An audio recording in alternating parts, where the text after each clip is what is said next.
Hello, welcome to Converging Dialogues. This is Xavier Bonilla. On this episode, I'm very excited to be talking with Isaac Butler. Isaac is a cultural critic and historian. He's a theater director, and he's also a podcaster.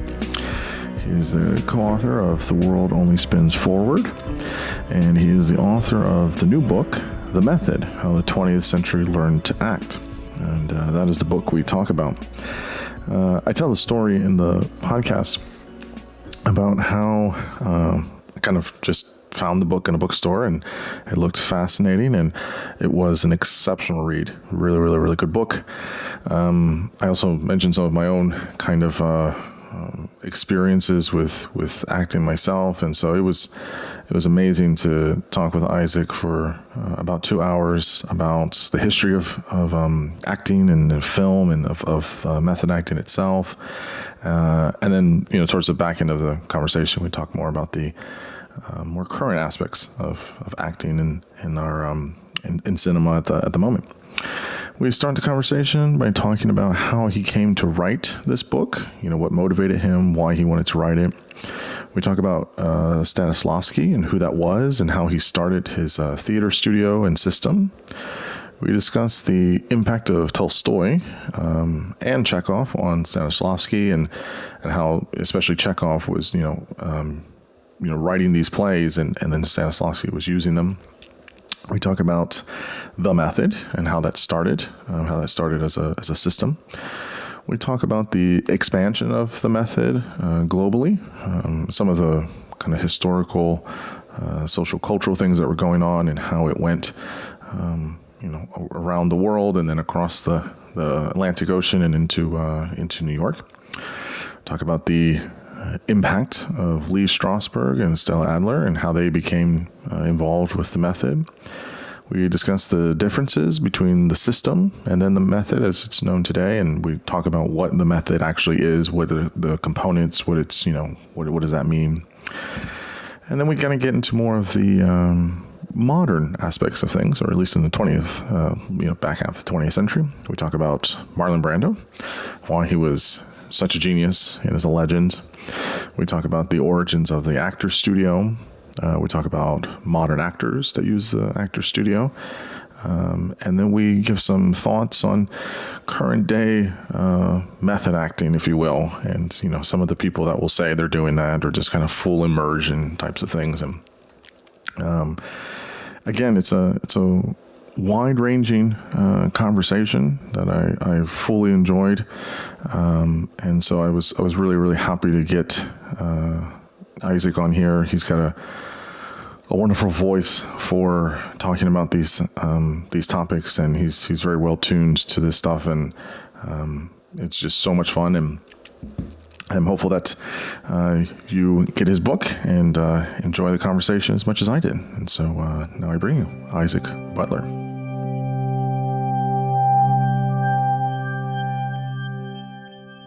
I'm here with Isaac Butler. Isaac, thanks so much for coming on the podcast. I'm very excited to talk to you. Hey, thank you so much for having me. This is really fun. Yeah, I'm looking forward to it. Most of my podcasts are with philosophers, scientists, researchers, and so it's always fun to get people in a different world. Right? Yes, I am none of those things. I love that stuff. Or maybe I'm all of them. And maybe you're all of them. Incognito. So you've written an absolutely gem of a book. I really got to say it was. Thank you.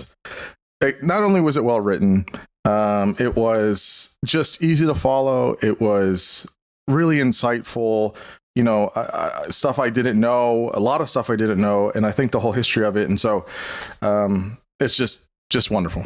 Just wonderful. Thank you. Thank you so much. The book is called The Method, How the 20th Century Learned to Act, which is a great subtitle. I wrote it myself. Did you really? I'm very proud of it because I'm really bad at titling things normally. So I'm very proud that I actually figured out the subtitle, and because sometimes someone from marketing helps you do that or whatever. That's usually how it happens. Yeah, because the subtitle isn't really for you; it's for SEO, it's for the reader, and But I was happy that I figured one out that felt really good.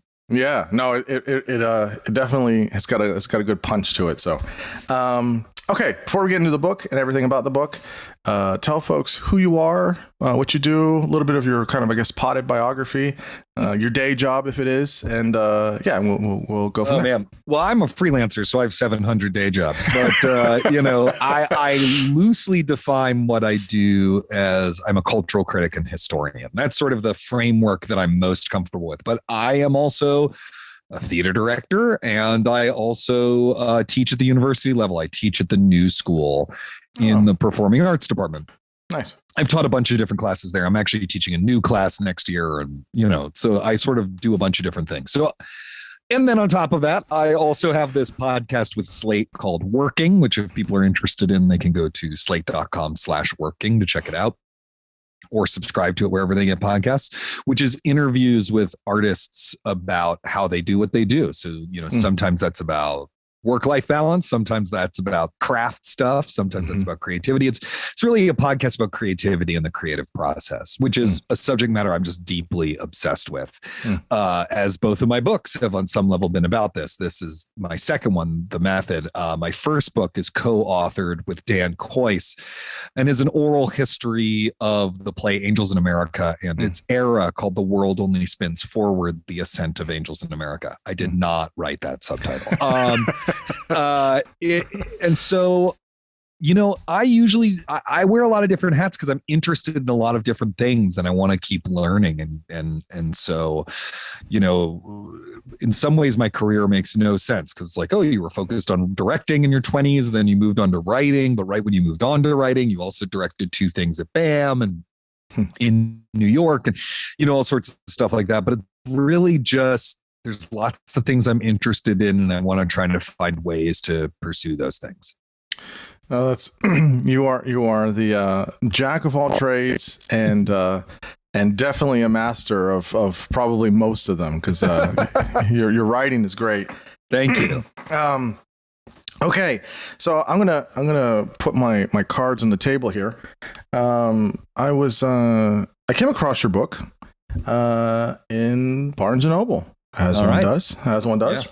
And looking around, and I happen to be with my daughter, and she's very big into acting. And we were looking around some books, and we both kind of spotted the book kind of at the same time. I said, "Oh, what's this?" She was like, "Oh, this looks really good." And I was like, "Yeah, this does look really good." And then, so I pick it up, and she goes, "Oh yeah, maybe after you read it, you can talk to him on your podcast." And that's kind of what I did. So there you go. That's amazing. How old's your daughter? She'll be 15 later this year. Incredible. And, mine's 7. So she likes nice performing, but I don't know that she thinks of it exactly as acting. Hey, that's good though. That's great. Yeah. So I guess what was the inspiration for writing this book? There's a lot of different ones. I think it's rare with a major creative project that there's just sort of one impulse that you follow and then it opens up into this thing. On a very practical level, I had a great time working with the editor for The World Only Spins Forward, Ben Hyman, and we have become, close over the course of that process. And we were just, out to a victory lunch after and he said, are you thinking about another book? Because I would love to work with you again. And I thought about it and I had a few different ideas and I said, here are the 3 ideas I have or whatever. And he was like, oh, that method one sounds really interesting. Why don't you, that one, go after that one. And the more I looked into it, the more I got interested in it. And what I got really hooked on actually is the story, because I just felt like it was a really compelling story that if you viewed the method as the protagonist in a narrative, that you could just do some really interesting stuff and that you could pull in all these really fascinating characters and their larger than life personalities and their big fights with one another and the Russian Revolution and the Great Depression and HUAC and the Watergate, all these major historical events. And that just seemed like a really fun thing to do for a few years, to chase that story down and try to pull all these things together. So on some level, I just got really interested in it as a narrative project because, I don't know about you, but sometimes I struggle to finish like long cultural histories or long biographies because the story at some point kind of runs out of gas. But this felt like a way to make a story that was just never going to run out of gas. And I felt like once you've got the reader on the hook with the narrative, you can fold in all this other stuff about politics and philosophy and, you know, what is a human being? What is great art? What is great acting? You know, sort of the animating questions of the book in a way that they wouldn't feel too bogged down by. So that was on a very basic practical level. On top of that, you know, I was an actor as a kid. I had taken classes in some Stanislavski technique. I'd had some experiences with that. And while I didn't pursue acting anymore, the kind of questions that those classes prompted me to ask myself had always stuck with me. And I wanted to just kind of, you know, I have my own mysteries I wanted to solve of like, well, why did this way of thinking about acting take over, and why has it shaped, you know, how we view art and the world around us? And yeah, so it was a sort of a combination of those two things, you know? Yeah, it's interesting because the book kind of does have, you know, you divide the book into 3 parts or 3 acts as it is, right? Yeah, it's very, very nice. Well, my first book has 5 acts. And so I thought, it would be good to go from a 5-act structure to a 3-act structure. And in the book, you kind of just basically give origins, history, and then there's the middle part where it kind of goes global with the method and it comes to the United States, and then a little bit more modern stuff now with method acting. And I was wondering where was it going to end? So where's it going to end? Where's the end point here? I get, my view is that it sort of kind of ends late 70s is my understanding, is that there's obviously people that still use the method now, but in terms of kind of big major actors in films, there's a kind of big crescendo, and then it's kind of tailed off a little bit. Again, it's not to say that people don't use the method, that there's not a lot of great actors, but there was a kind of a heyday there.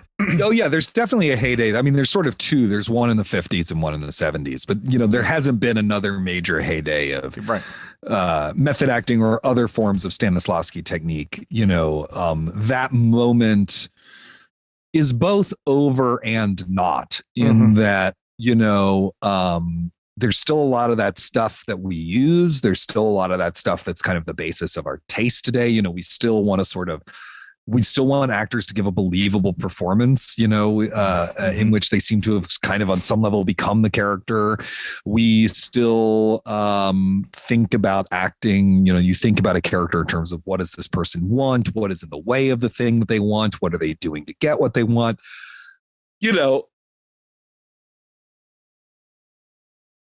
excuse me. All of that, just all of that kind of really, you know, it's still like the fundamentals of how we think about acting, even if people aren't necessarily coming out of the Strasberg Institute and becoming movie stars or, you know, whatever. Right. Yeah. So right before we get into the book, I'm gonna share a personal story. Sure. I actually haven't shared this, I don't think, on the podcast, and I actually don't talk about it a lot, so it'll be new for my listeners. So when I was younger, much like yourself, I did acting. Oh, cool. My mom kind of got me into it to, you know, keep myself busy and occupied. And it was super great for confidence, hearing people say no, no, no, no a million times. So it's like, it just rubbed off. You know, it's just like, oh, okay, whatever. It was the next one, you know, the next audition, the next whatever. So I did a not too much theater. I think I did two plays. But you know, did some bit parts, and I did it for a couple years, and it was fun going on auditions and all that stuff. And I went to college early, and so I was, you know, finishing high school, going to college, and right in I guess I was 17, I think, I can't remember. My mom was reading a book. And she saw, I can't remember the book's name. It was on acting. I don't remember what it was. And she saw one of the authors. And so she looked him up and she said, well, you know, I'm going to shoot him an email. You know, he's got a studio here. I'm really, you know, gripped by this. Let me reach out. he answered back. So it was funny. We went to, she said, I'm going to go to meet him at this Starbucks, and I'm a little nervous about just meeting somebody I don't know in person. She's like, come with me. And of course, I'm just sitting over there like, oh my God, I have a million things, there's classes and all this stuff, and I don't really care. So we go to the Starbucks, I go with her, and we meet this Russian guy, right? And he's, very kind of stoic and interesting sense of humor, and he's kind of sort of the quintessential Russian things you would expect. So we sit down and we get to talking and stuff, and I had a big love for Russian literature. I still do. I think Russian literature is some of the best stuff. Sit down, we start talking, and him and I just kind of start riffing. Right. We just start talking about, all these different things he's done. He had put on productions of The Idiot, which is a novel by Dostoevsky. And, I was a big Dostoevsky fan, still am. And I love Crime and Punishment. And so we start talking. And my mom goes to the bathroom, goes to get another cup of coffee. And we carry on conversation. And so in that conversation, he asked me, he says, my next play that I'm going to do is Crime and Punishment. I said, no way, get out of here. That's probably my favorite book. I was like, oh my goodness.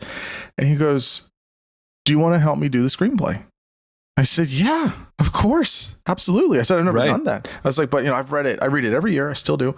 And he said, okay, one condition. And I said, all right. He goes, everybody that is a part of the play has to do the classes, the training. I said, oh, no. I said, I did acting when I was a kid. I was like, I don't want to do that. I said, I'm kind of focused on, I said, I'll help you write it, but I don't want to be a part of it. I said, and he goes, it's 2-for-1 deal. You got to do both. So I said, okay. I said, fine, I'll do it. And so, and my mom did it as well. And so for 10 months, no, it's almost a year. I did Stanislavski method acting. He was. That's why. Where was this? So he was the artistic director at the Stanislavski Theater Studio in DC. Oh, got it. And he's gone on and done a bunch of things. He's the grandson or great grandson of Isaac Butler, which was a famous playwright. Yeah, of course. And he's done everything. I mean, I think he was on the board of, or was on the somewhere with the Michael Chekhov Association in New York. I mean, he does all that stuff. He does Stanislavski. That's his career. I mean, I think he now teaches in Florida somewhere, and he does, he teaches method acting. He does it. And so it was a great experience, because him and I, we would spend these long hours together in person at coffee shops, and we would talk about how to organize the play. I mean, we take from the book's 550, 600 pages. And we organized and we wrote it together, and he'd write his parts. I write my parts. He'd write directly from the Russian. We would use whichever English one. Then he would kind of go on the back end, and we did the whole thing. And then I had, small parts in the play, but it was really cool to be part of almost a year-long kind of method training, which was, that's wild. So this amazing. This must be Andrei Mali of Babel then. That's right. Right. That's right. Yeah. That's great. Yeah. He's a very I've read a couple of his books, because he's a scholar. He's also a scholar of acting. He wrote 2 books about Vakhtangov, who's wound up being a smaller character in my book than I would have liked. But Vakhtangov's a really, really important theater teacher and director and protege of Stanislavski. So that's amazing that you know him. What a small world. That's so funny. It is cool. I haven't talked to him in a while. But Andre was he was very kind to me. He was very very open and gave me a really good experience. And I loved the adaptation of the screenplay process. That was a lot of fun.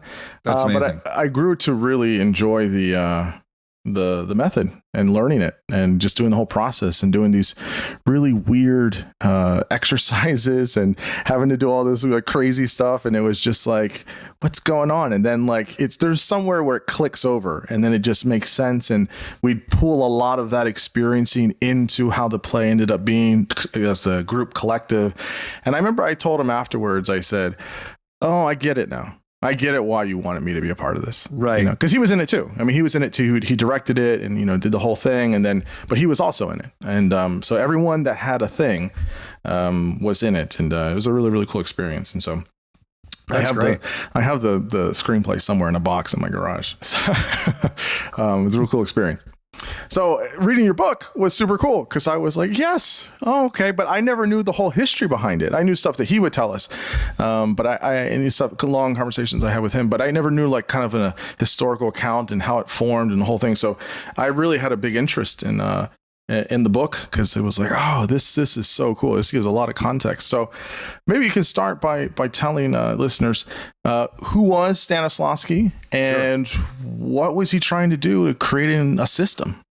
Yeah. So Konstantin Sergeyevich Stanislavski, his real name was Konstantin Sergeyevich Alexiev, was a theater director and actor and teacher and wealthy industrialist. That's a part that often gets left out. Was, he was actually the scion of a very wealthy textile manufacturing fortune. His family, one biographer compares his family to the Rockefellers. I mean, it's a little unclear to me exactly how much money they have, but they were very wealthy.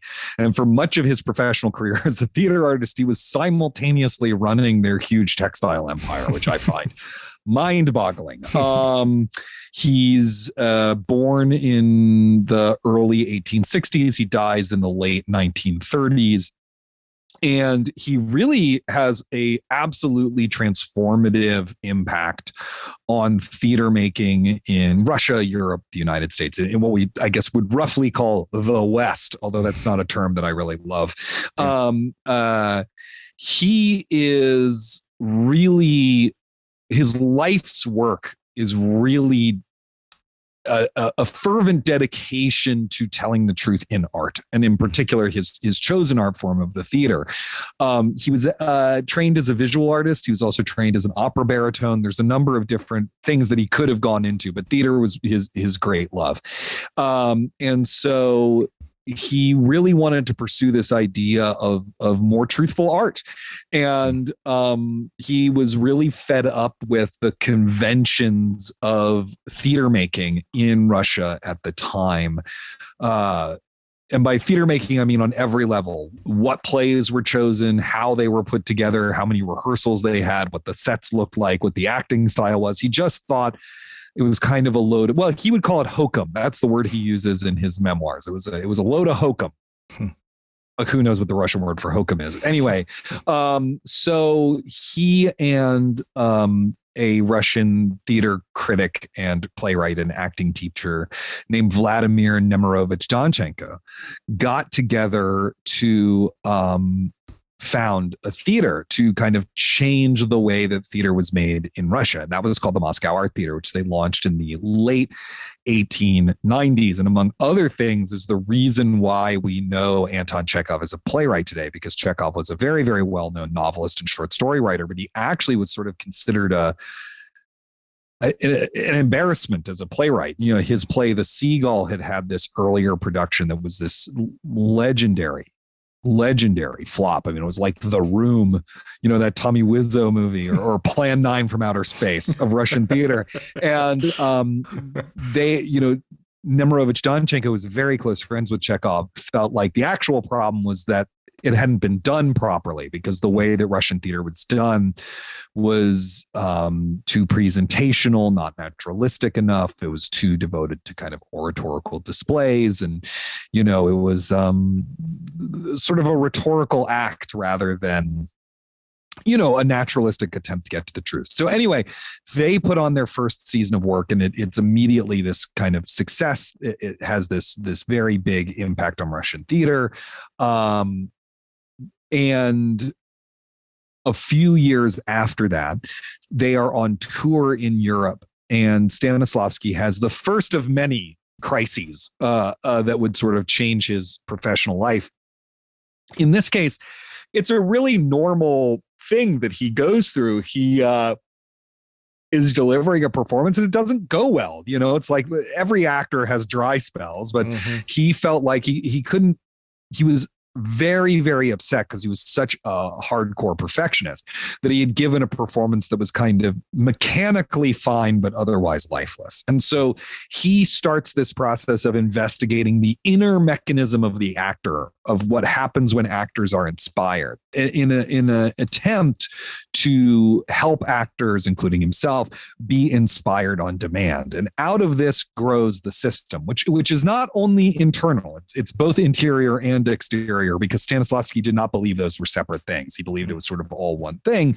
But out of that grew the system, because the idea was, how do we create emotion on stage? How do we think like the character? How do we imaginatively enter the world of the character? And he's really the first one to do that. He's really the first one to create an acting system that's dealing with the interior, an acting system that's dealing with the interiority of a performance, the interiority of an actor, and what what is creativity.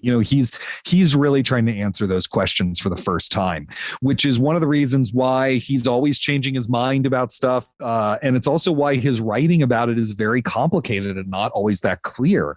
Part of it's that he's not a great writer, but another part of it is he's chasing after something that sort of exists beyond language. Like, what is inspiration and how do you define it? I don't think either one of us could sit down and come up with a great answer for that either. And, we have the benefit of hundreds of years of thinking on it. Mm-hmm. It's interesting that he was trying to find this. I mean, there's a not only is there a kind of a cerebral kind of mode with him, but it seems that there's also an embodied mode as well, right? In terms of this experiencing. I guess give the kind of context of what did theater look like before he got on the scene, because you talk about this idea from imitation to living as the character. And this is something we even still talk about today with acting, of like being the character and living in their world. Before then, it was more mimicry, imitation kinds of things. Like, what was it and why did he want to get into the character role? Yeah. So, I mean, to start with, acting instruction was largely about imitation. Acting teachers would be like, this is the proper way to say the line, and they would deliver it, and then you would imitate it. Or it might be, this is the proper pose to express the emotion. We all think about like in silent film or whatever, when someone puts their hand on their forehead to show they're distressed. I mean, silent film acting isn't that far away from what stage acting was during that time. It was much, much, much more presentational and much more about sort of indicating physically what was going on with the character. Now, we have to have a little caveat here, because Russia actually has a longer history of realistic art, literature, and performance than the rest of Europe, in part because after the defeat of Napoleon in 1812, there's this idea of like, we are going to reject French culture. We're going to reject Europe. We're going to reject that, and we're going to turn inward. And part of what happens during that turn inward is an investment in realistic art. So, for example, when it comes to theater, Ostrovsky's The Storm is a naturalistic play written in the 1860s, which is like 2 decades before Doll's House. So there is a naturalistic tradition in Russian theater, but it's still one where you're like imitating how the last person did it, and so on and so on and so forth. It's not really the idea of truth has kind of fallen away. Theater performances are really built around stars and star turns. You want to get this star in a part that's sort of really fits them. And you're coming there to see the star do this great thing, to give this great performance, a kind of like grand opera in some ways. And then on top of that, the director is a new job in the theater. The director has only existed for a few decades. There aren't really directors running around the Russian theater, because it's what would happen when you did a play in Russia is it would have like at most 9 rehearsals usually. The staging was often done by the stage manager, because there wasn't sort of someone interpreting the play, doing those basic directorial jobs. The actors would kind of interpret their roles on their own and come in with the part memorized. Much of the staging is going to be about how to get the person with the most lines near to the prompter's box, so that if they forget a line, the prompter box can be like, to be or not to be. Then they can say to be or not to be. And the sets and costumes and props are all kind of stock and pulled out of storage. So, hey, this takes place at a palace. Let's wheel out the palace backdrop. And Stanislavski and Nemirovich Donchika wanted to do away with all of that. They wanted specific sets for each play that were really rooted in the text. They wanted them to be directed with a clear interpretation. They rehearsed for weeks, and they had a fixed permanent ensemble. So the actors were employees of the theater. They rehearsed together. They trained together. They had a shared vision of what art was supposed to be, and they all worked together towards that. All of that was really new and really revolutionary.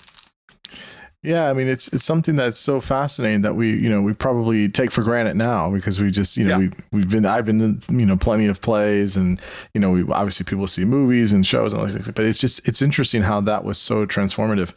Yeah. All that stuff except for the fixed ensemble is pretty standard today. Even like Stanislavski's original rehearsal practice was, roughly divided in equal fourths between analyzing the script with the actors around a table, staging the play, running through the play and fine tuning it, and then putting it all together like on the stage with the set and costumes and stuff. That's the same rehearsal process that's practiced today in almost every theater in America. And like that's how big a deal this transformation is. We are still doing what they came up with a long time ago.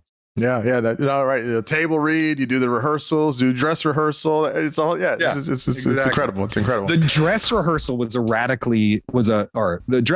relatively, I should say, new innovation in Russian theater, not that long before Stanislavski started the Moscow Art Theater. I mean, it's just crazy when you think about it. It is really wild.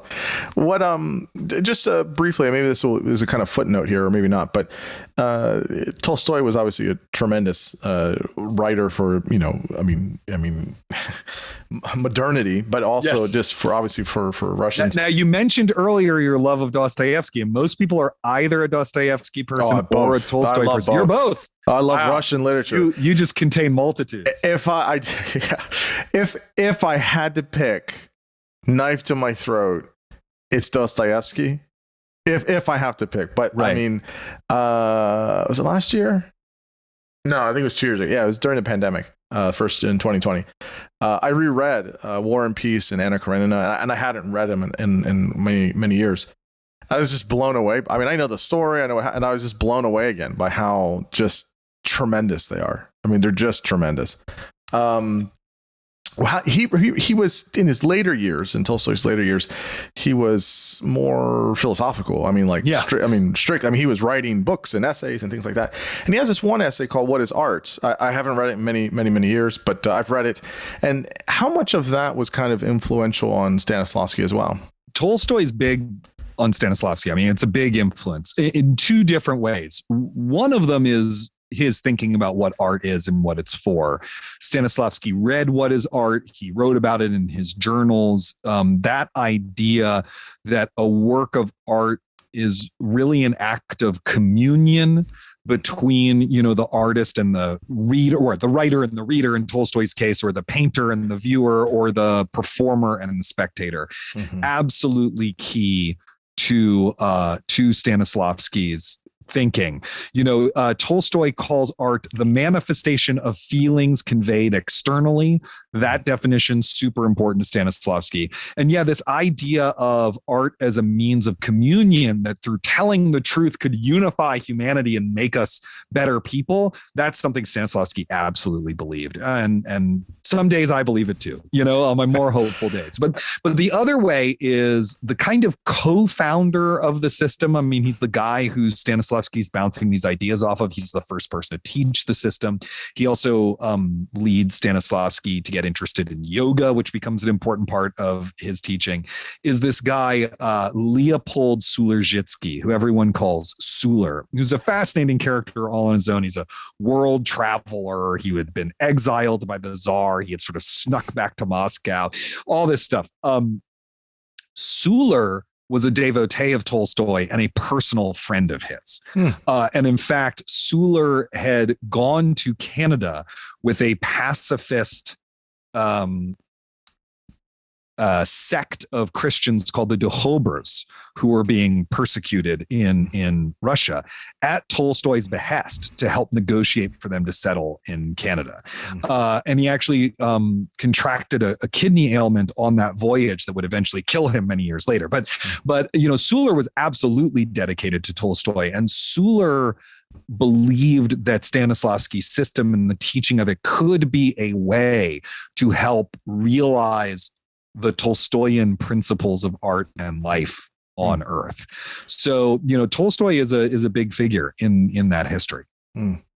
Yeah, it's I mean, there's a lot of, I think when there are big kind of these powerhouses, they kind of influence a lot. I mean, obviously Dostoevsky influences literature, philosophy, psychology, Tolstoy as well.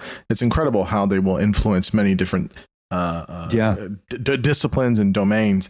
And so it's really, really kind of, fascinating that way. I want to ask real quick, you mentioned it about Chekhov. And again, you mentioned how he was kind of not as well as, I mean, now we do. I mean, you go see, the Cherry Orchard, Three Sisters, whatever all the plays are. I mean, they're huge. Siegel. But it really was Stanislavski's, Moscow Theater or Art Theater was like what tried to do it justice, because it was kind of like a flop. I mean, just to kind of describe the influence that Chekhov had as well. I mean, after the Seagull, and this production is such a disaster in St. Petersburg a few years prior to the founding of the Moscow Art Theater, that Chekhov says, I will not write another play, even if I live to be 700 years old. That's what a miserable experience it was for him. It was such a miserable experience that he ran out of the theater and wandered the streets of St. Petersburg in the middle of winter, which was like a really terrible idea because he had tuberculosis, right? I mean, this original production permanently negatively impacted his health. Which is just a crazy thing to think about. It was a long time ago, so we can laugh about it now, but people were sort of like, wow, this is so crazy. What happened? In some ways, you can think of the Moscow Art Theater as having been founded in order to do right by Russian literature and to do right by Russian plays. It was originally founded to be a literary theater, which causes a lot of problems later on when Stanislavski is much more invested in acting. But the idea is there are these plays that are not being well served by the way we do theater. And so we are going to reform theater as a way of doing right by these plays. But should be said, when Stanislavski first read The Seagull, he was like, this play's boring. He's like, I don't understand this play. It was really Vladimir Nemirovich Donchenko who was the champion of the play. He was very close friends with Chekhov. He had to pry the rights out of Chekhov's hands. Chekhov did not want to give them to him. He literally sat Stanislavski down and explained the play line by line to him before Stanislavski, came up with how he was going to direct it and what the design and stuff was going to be. And The Seagull was such a statement production that the logo of the Moscow Art Theater from then on to this day is an abstracted seagull. Chekhov really was their playwright. While working on The Seagull and another play called Tsar Fyodor Ivanovich, which is a really wonderful play by Alexei Tolstoy, who is probably no relation to the other Tolstoy, although they might be second cousins or something. Chekhov meets Olga Knipper, who's an actress with the Moscow Art Theater. They fall in love, they get married, and so a couple seasons later, the Moscow Art Theater does Uncle Vanya, and then Chekhov writes two plays for them, and those two plays are The Three Sisters and the Cherry Orchard. Not that long after the Cherry Orchard, Chekhov dies. His death kicks off a series of problems at the Moscow Art Theater that actually leads to that tour I was talking about before.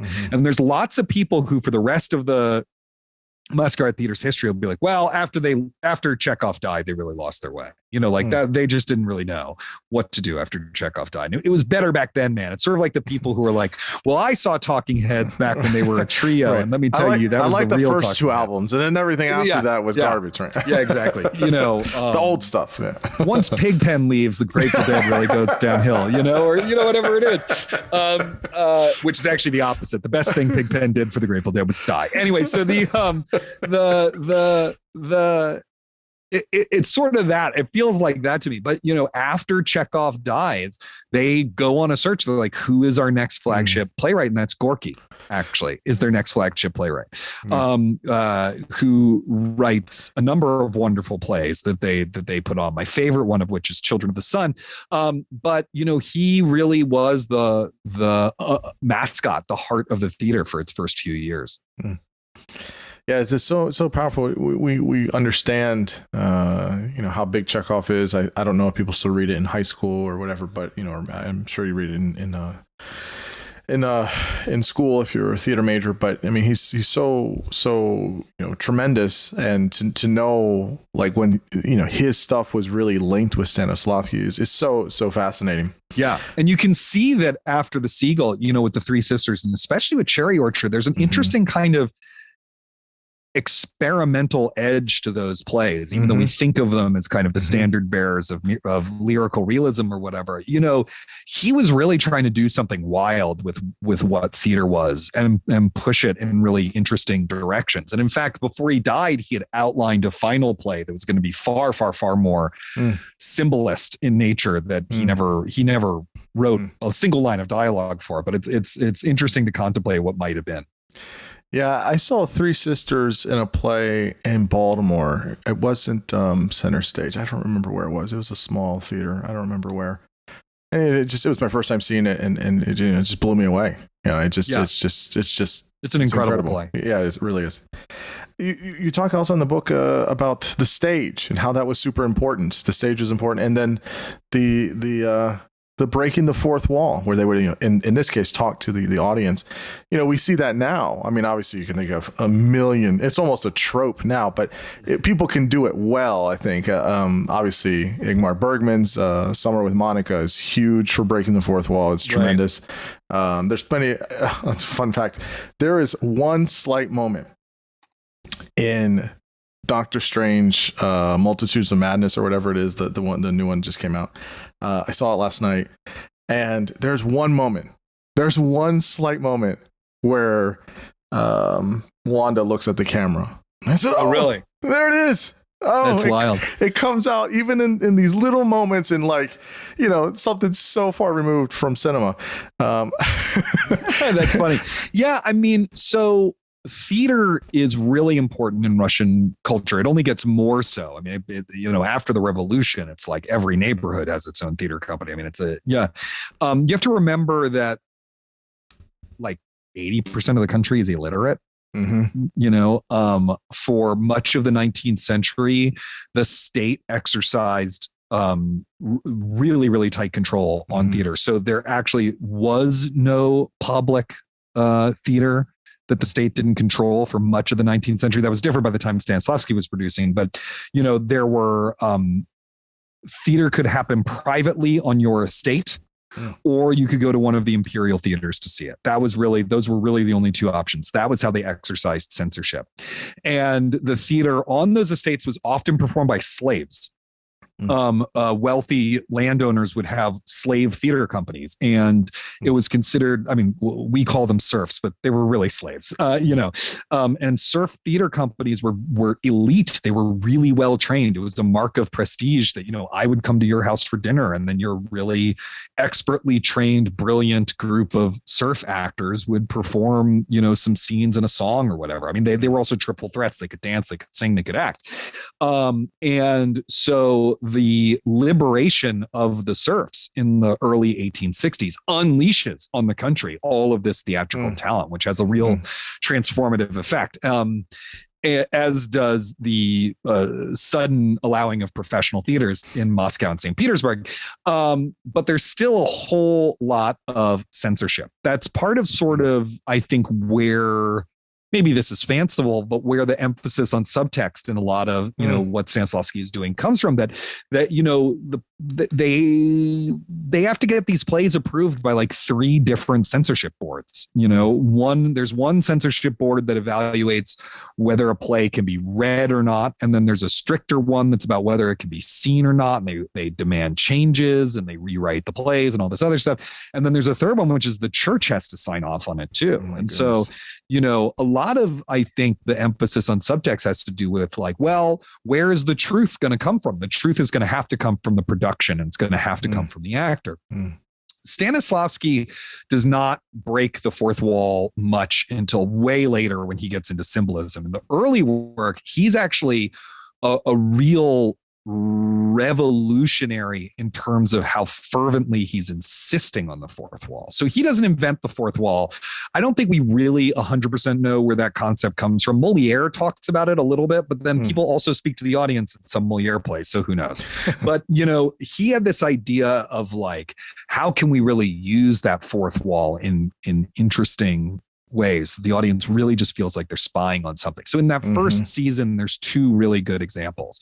There's a scene in Tsar Fyodor Ivanovich where it's the garden of the Shuisky family is where this act takes place. And they did the design so that there were branches and sort of like, trees, plants in front of the footlights, obscuring areas of the stage. So it looked as if you, the audience, were peering through the forest to spy on this conversation. You could not actually clearly see everything that was going on. And then in The Seagull, very famously, in the play within the play, there's a play within the play in the first act of The Seagull. For people who don't know The Seagull, one of the characters puts on this very strange symbolist play in the backyard of this estate. And by a lake. And for much of the first act, you're seeing them kind of nail the stage up for it. And then eventually they do the performance. And the rest of the cast watches this performance, this play within the play. And he had the actors watching the play, in quotes, sitting with their backs in the audience facing upstage. So it was oriented in such a way that everyone was kind of facing upstage. And that was a really transgressive thing to do, because actually prior to that, a lot of the acting in the Russian stage was very presentational. It was very much like, oh, here's the audience. I'm going to pay attention to the audience. I'm going to perform really out for the audience. I don't really care about the diegetic reality of the world we're trying to create. All I care about is impressing the audience. But Stanislavski's whole idea, he has a great phrase for it when he's writing about the system, is public solitude, which is that your performance should give no indication that you know that you're being observed, which I think is a really fascinating way to think about it. Yeah, I absolutely agree about the system early on. So before we get to the method, as right. It's been known, he had the system, which was a big piece of it was using the actor's own experiences, breaking the role down into bits and pieces, and then affective memory. So kind of living the part, if you will, kind of those are the components. So maybe just say how the system kind of originated at this point. What was it like in the early days? And then we'll get to where it comes to the method that we know. Yeah, totally. So Stanislavski has this big crisis on tour in Europe, and he goes to Finland on holiday. And instead of relaxing, he sits in a room with all of his journals and books about acting, chain smoking, and trying to work out what acting really is and how it really works. And a series of ideas begin to emerge out of that over the years. One is the absolute centrality of concentration and attention. And there's a lot of exercises they do to train an actor's concentration and attention that I think we would think of today as mindfulness exercises. I mean, they see, if you read up on them, you're like, oh, this kind of sounds like stuff you're supposed to do if you're having a panic attack or, whatever. A really textbook one is, study a book of matches so intently that you could describe every, millimeter of it from memory. And you'll notice while you do that you actually do stop paying attention to the rest of the world. Yeah. So a lot of it's like, how do you manipulate your attention? So it's like, okay, now my attention is everything on this table. And he would call that a circle of attention. Now my attention is just me and my scene partner. But the part of this is a way of avoiding paying attention to the audience, because the audience is almost never in the circle of attention. And concentration worked, very similarly. A lot of physical relaxation stuff that comes from yoga. And then a lot of work on textual analysis, where you're trying to figure out a few different things. One is what the character's super task is. And the super task is like the big thing the character is trying to accomplish over the course of the play. Right. And then what are the little things there, which are called the task or the task problem or the problem? It goes by a bunch of different names because it's not an easy word to translate. What are the little things moment by moment that the character is trying to do that all together add up to putting them on the path to either succeeding or failing at getting that big thing. And then bits, which are a way of dividing up and thinking about text. If you're an actor, you're thinking about the bits as, every time your task problem changes, it's a new bit, right? That's how you're thinking about bits. A director might think about bits differently in terms of like, what are the big units of action over the course of the play? There's a whole bunch of other stuff having to do with that. The given circumstances, which is understanding all the context for what that character is doing in that moment. What is the season? What has happened earlier in the play? What year is it? What class is the character? What race is the character? What are the given circumstances of their lives? Then there's two other ones that become very important. One is the magic if, which is, the actor basically being like, well, I've never been in this situation that Hamlet is in. But if I were, how would I behave in this moment? As a way of imaginatively entering the headspace of the character. And the other is this thing called effective memory, which is an idea he gets from Théodule Ribot, who's a French psychologist. And effective memory, when Ribot's talking about effective memory, it's basically like, hey, your mind can remember emotions. It's like the same way that you might have a visual memory, an auditory memory, kinesthetic memory. You remember the emotional content of events as you remember them. And those effective memories can be triggered. This is something we take for granted today, but those effective memories can be triggered. And so Stanislavski wanted to figure out, well, how do I train your effective memory so that it's really supple and versatile? It's a muscle you can really use. You can feel a lot of different things. You can call up emotions really easily. That's, that, and one of the ways he does that is through an exercise called the effective memory exercise, where you're trying to kind of dig around past events in your life to think about the emotions that are and summon up the emotions associated with them. And all of this is going towards one big goal, which he called perejevania, which translates loosely as experiencing or re-experiencing. And it is the moment when the actor and the character kind of meet. The actor's never fully becoming the character. That's literally madness. But the actor is entering the fictional reality of the character and taking that fictional reality seriously enough that they're really feeling what the character is feeling and thinking what the character is thinking. Yeah, it's so. You were describing some of them, and my memories were when we were doing it. I remember someone doing some of those techniques. It's so interesting how it was.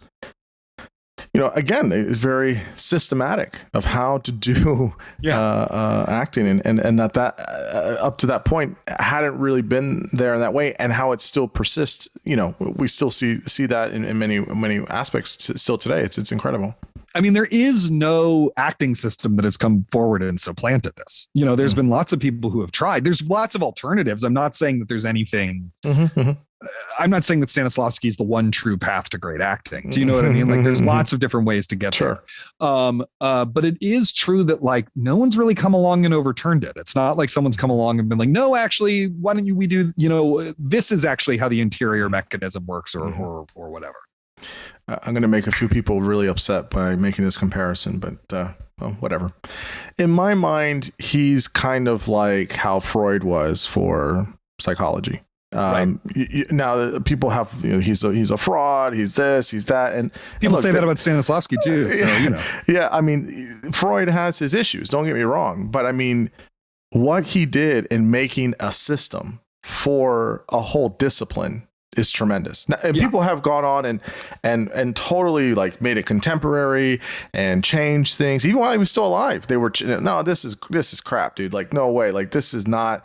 It's more of this, and they built off of it. But he made a system that was tremendous. I mean, anybody that does cognitive behavioral or family systems or existential therapies, they all were Freudians first. I mean, that's so in that way, Stanislavski is the kind of the guy. I mean, just creating this whole, creating the whole the spine for how we can be able to understand and do acting. Yeah, absolutely. So I guess the theater takes off. The theater company takes off. It does well, and then it starts to go global. So you talk about Harold Clurman. And then it comes to New York City and they perform. And then we get to Lee Strasberg. So just kind of tell us, they have their rise and then how they come global into the United States. Yeah, well, I mean, the reason why they go to the United States is the Russian Civil War happens after the revolution and things are getting, and the NEP happens, the new economic program. So they're in a little bit of hot water. The NEP, so it should be said, they become state subsidized after the revolution. And their normal audience base's wealth is confiscated, right? And then a few years later, Lenin and Bukharin have the smart idea to have a mixed economy, which probably was the right thing to do. The NEP was a good idea, but the problem with the NEP is like now the Moscow Art Theater's lost a huge chunk of its subsidy, and it doesn't have a wealthy audience to support it anymore because there is no wealthy audience. So they're in some financial trouble. On top of that, the Russian Civil War is really impacting them politically. What you can and can't say on the stage, that's starting to become a more dangerous question. There's actually a chunk of the Moscow Art Theater that is separated from Russia by the White Army and can't get back to the theater and winds up traveling Europe and then settling in Prague for a few years to perform. This guy, Richard Boleslavsky, remember that name? He'll be important in a little bit. This guy, Richard Boleslavsky, has to flee the country because he's a white and he was an officer during World War I. And, he's pretty sure that he's going to be arrested at some point.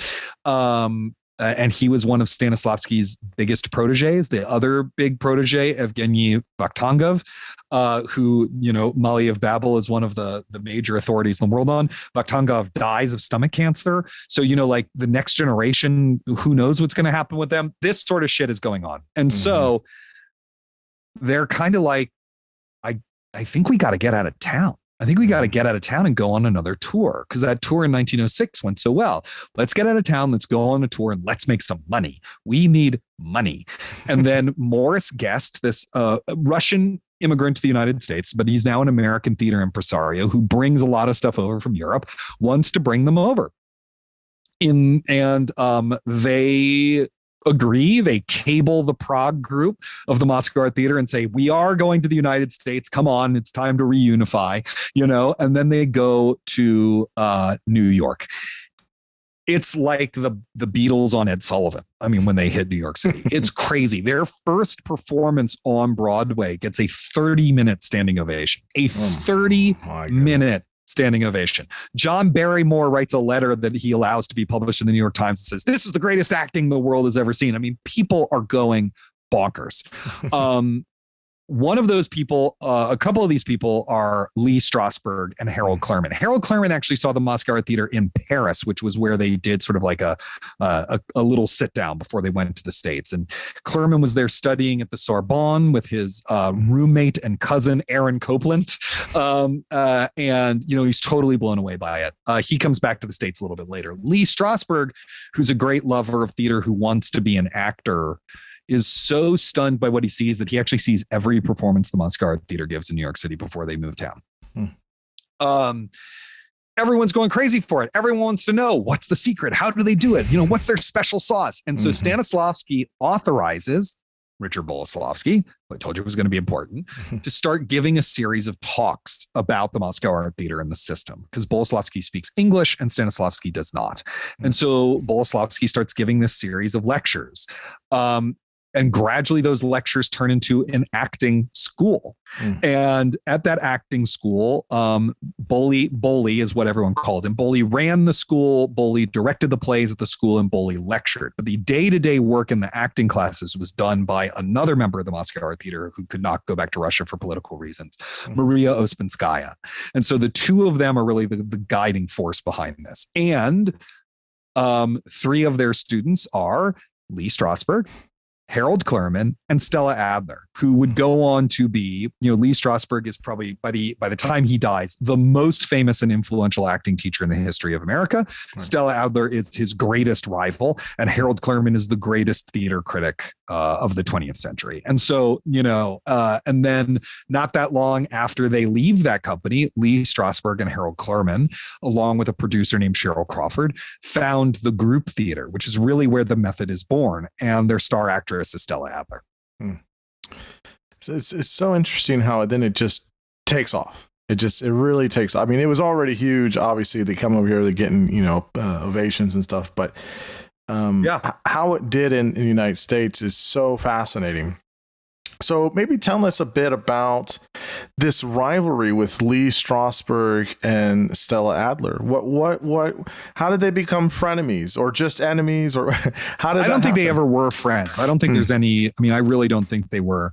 Stella's in a really weird position in the group. So Stella Adler had way more professional experience than anyone else in the group theater. She had been acting since the age of 5.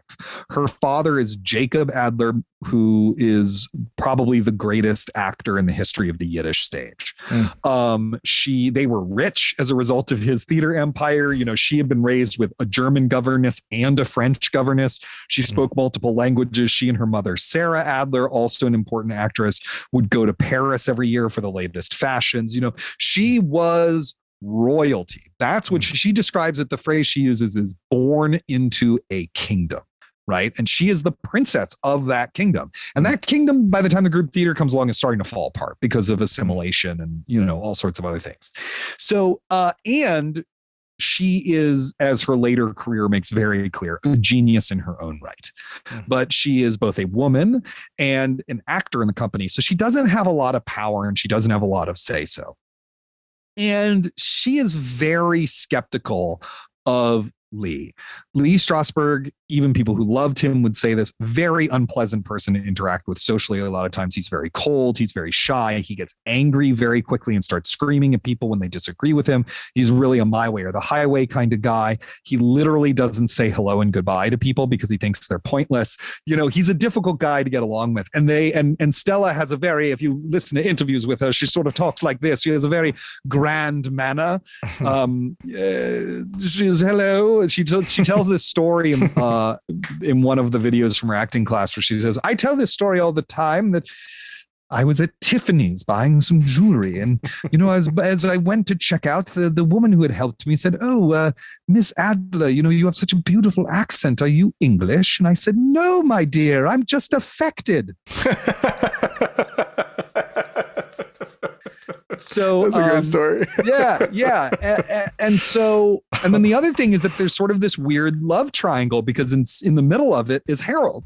Harold Clurman's the co-founder of the theater. He is its visionary. He's the one who's sort of dreaming about, this is how we're going to change America. This is our ethics. These are our beliefs. This is what the group idea and its ideals are. Lee is the one directing the plays and teaching the actors. And Stella and Harold are an on-again, off-again couple. And every time she dumps him, the feeling within the group is that every time they split up, Harold will somehow try to use the group to get her back, whether it's giving her a lead role or letting her get her way about some fight in rehearsal or whatever. So people are also pissed at her. The thing that Stella dislikes about Lee and his approach to the system, which is now starting to become called the method, is its huge emphasis on psychology and emotion and the actor's own lived experiences, digging up their own traumas, thinking about terrible things that happened to you in order to cry. She thinks it's sick. Sick is the word she uses all the time. She doesn't want to do it. And Lee is someone who you have to do what he says or he gets really mad. And Stella's an underappreciated genius. So you can see that's like cats and dogs, right? Then about 4 years after the founding of the group theater, and the group lasts for 10 years. This is about halfway through. Stella and Harold are in Paris on holiday, and they learn that Stanislavski is in Paris, and they look Stanislavski up. And as a result of that meeting, Stella studies with Stanislavski for like 5 weeks. And when she comes back to America, she announces at a meeting of the group theater, Lee Strasberg has fucked this whole thing up. I just met with Stanislavski, and he told me that effective memory is not that important and the personal experience is not that important. It's about action. It's about imagination. It's about the problem. It's about textual analysis. And by then, a lot of the actors were really fed up with Lee too. They didn't like him personally. They thought he was kind of like a petty little dictator. They felt like they had acted enough now that they could figure the parts out. They didn't really want what he had to give them. And so, it's this huge rebellion. And within a year, Strasberg has quit the group. By a year later, Strasberg's quit the group. And the two of them hated each other for the rest of their lives. So if you were to interview Lee and talk about Stella Adler, he would get really mad and he would contort everything he said to avoid saying her name. He would be like, this actress that I worked with, oh my goodness, or whatever. And meanwhile, if you interviewed Stella, she'd be like, oh, he's a sick man putting his sickness on American actors, and you can quote me. It was so bad that when Stella found out Lee died, the first thing she said was good riddance. It's harsh. They really hated each other, but they both remained close to Harold Klarman for the rest of their lives. Interesting. He's the link. He's the bridge. That's very fascinating. So you're having these two different kinds of, kind of this split from Stanislavski here in the U.S. between the two of them. And where was it in this, you're talking about in the book about the 10 weeks in which the method was created? Oh, yeah, that's a few years earlier. Yeah, so a weird recurring thing in this story is that, when people are going to found this theater, they go off to summer camp to train. When Stanislavski's founding the Moscow Art Theater, they go to the town of Pushkino. When he does a similar thing when he founds this thing called the First Studio. So the group theater goes to Brookfield, Connecticut. And it's during those 10 weeks over the summer preparing for their first play, as Lee is trying to teach his adaptation of Stanislavski, that the method is really born. Is it something that was, I guess you talked about the system earlier. How much of the system remained, and what was different, if anything at all, for the method and then and what we know of it now? This is a subject of huge controversy in this field, and that people are still writing and arguing. They're still arguing about it. Yeah, because Stanislavski changed his mind a lot. The system was always evolving. If Stanislavski was by some miracle of science still alive today, maybe like a head in a jar, like in Futurama or whatever, he would still be trying to tinker with and improve the system. It was never going to be done, ever. And so Strasberg takes a lot from what he learned from Boli and Ouspenskaya. He takes a lot. He's this particularly interested in effective memory, of course, which he learns from her. But he's also reading a lot about Vakhtangov. He loves Vakhtangov. He's interested in Michael Chekhov. He's interested in that sort of next generation of Russians who studied with Stanislavski and then adapted his ideas. So he's also interested in that stuff. And one of the things about Strasberg is he was so obsessive in his interest about acting that he's really pulling together a lot of influences. But the absolute major one is Stanislavski and his system. The big way that he departs from it, there's two big ways. One, he really does emphasize effective memory more than Stanislavski did. I think that's a fair critique. I'm not even sure it's a critique. It's just an observation, like just like Stella emphasizes imagination. It's like they broke off a chunk of the system and made that sort of the centerpiece and evolved it from there. But one thing he takes from Vakhtangov is this really clever thing that Vakhtangov does called justification. I'm going to try to explain this as briefly as possible. I don't want to bore your listeners, but to Stanislavski, everything that you are doing on stage has to be motivated within the logic of the character. It has to make sense within the given circumstances of the character and what the character is doing. Vakhtangov changes that with justification, which is simply that everything you do has to be justified to you as an actor.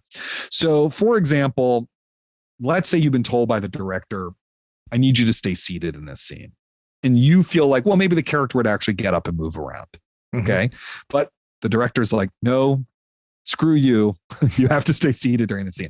So what you need to do instead is justify that. So you could justify it simply by being like, someone put glue on this chair and I'm glued to the chair and can't get out of it. I mean, it does not have to make sense. It doesn't have to be logical. It just has to be enough to motivate you. And so Strasberg really loved that idea. And he often called it adjustment, which is actually a thing you do with child actors a lot too, which is like, I want you to play the scene like, you're playing a love scene or whatever, but it's like, what if you're like the king and this is like, the queen or whatever, how would you do that? Or his most famous version of adjustment was he needed one of the actors to be like a little more reserved and uptight. And so he said, I want you to play this scene like you're an FBI agent investigating the group theater. and that got it. Stanislavski would not have directed that way. That's a Vakhtangov way of doing it. And so starting with that, he becomes increasingly more and more interested in how the actor can use themselves as the material, which is something Stanislavski is interested in, but Strasberg takes it in sort of radically more extreme's the wrong word, but he really goes after that idea more. And so this is the method, right? Yeah. Capital M. This is capital the method, M. Right? Capital M. By the 1950s, we're using a capital M. Right. The method. And maybe a little affective memory, maybe some imagination. We're doing justification. We're doing living the part. I mean, it's the method. Yes. And how you create or find the character from various wells. You're pulling from various wells from within yourself, and then you're living in that, all of these things. I mean, this is the method. Yeah. Yeah. I mean, the core of the method, and it's worth saying, by the time it gets a capital M, when people say the method, they mean very specifically Strasberg. During that period, I mean, there's a lot of confusion in the public about this. Like, is what Stella Adler teaches the method? Is what Harold Clurman teaches the method? But, within the biz, the method really means students of Strasberg or people who stylistically resemble students of Strasberg. It's sort of both of those things. And certainly like Stella, once it becomes associated with Strasberg, Stella's like, the method is garbage. She doesn't, she stops using that term. She's not interested in. She calls it what she does modern acting. And so you begin to see that sort of break off. And the method as under Strasberg, at its core is a series of exercises. I detail them in my book, so I won't, go into all of them right now. The effective memory exercise is one of them. Another one has to do with like recreating a physical sensation without actually having that sensation. Like, stand up in front of me and be hot. Don't act like you're hot. Be hot, or have water dripping on your face, just through remembering what that is physically like. Yes. You're smiling. I can tell because you probably did some of these. Very familiar. Yes. Did you do song and dance, or did you guys do song and dance where you have to sing Happy Birthday really slowly while staring at the audience? Yes. And so part of the method is that, which is the idea is that is training and drill. That is stuff that you're going to do for the rest of your life, in the same way that a piano player practices scales for the rest of their life to, to warm up. But then there's sort of also the way that Strasberg approaches realizing a role and approaches text, which again has to do with delving into yourself and using yourself as the material for the part. Stella, meanwhile, is like, that's all horseshit. Stella is about creating the behavior of the character, the reality of the character through the behavior of the character, through extensive research, through textual analysis, and through imagination. Yeah. It's funny. I remember in the book reading it, and even now it's like, oh yes, we did do that. We're doing all these very, I remember we used to joke, we'd say, if someone were to walk in right now, they think we're the strangest people in the world, doing all these really bizarre things. And, but it was so cool to kind of find it. You have to find it, right? You find the sensation, find what was there. And you kind of knew it when you could feel it, of sorts. It's interesting. Your book is super cool in this way because it it just kind of, I was wondering when this was going to happen, and then it just like kind of sneaks up on you. And I was waiting, who was the first actor I was going to really recognize? Right. And I was like, who is it? Who's it going to be? Right. And I know obviously some people have done, method acting.